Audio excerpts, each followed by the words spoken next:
آپ کی بارگاہ میں سوال تھا کہ کچھ لوگ داڑھی نہیں رکھتے، ان سے کہا جائے کہ داڑھی رکھیں، تو کہتے ہیں ابھی شادی چل رہی ہے اس کے بعد رکھوں گا، یا میری شادی آئے گی اس کے بعد رکھوں گا، یا پھر بعد میں رکھوں گا، ایسا ان کا کہنا کیسا؟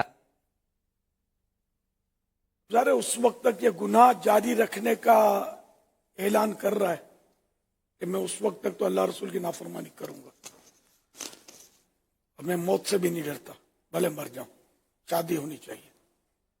ظاہر ہے کہ موت تو کئی ایسے ہوتے ہیں بیچارے جن کی شادی کی تاریخ بھی طے ہو جاتی ہے اور کچھ دن کے بعد شادی ہونی ہوتی ہے، فوت ہو جاتے ہیں، بارات میں فوت ہو جاتے ہیں، پہلی رات لاش نکالی جاتی ہے کمرے سے۔ تو اللہ پاک سے تو ڈرنا چاہیے۔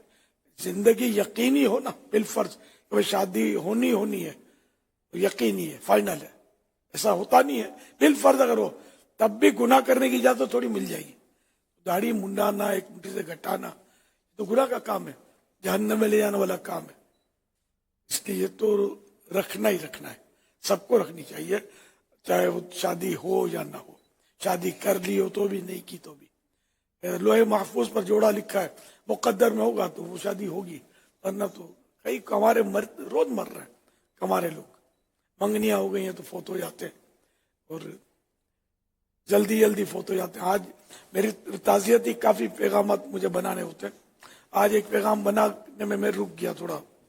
وہ بیچاری کسی 21 سال کی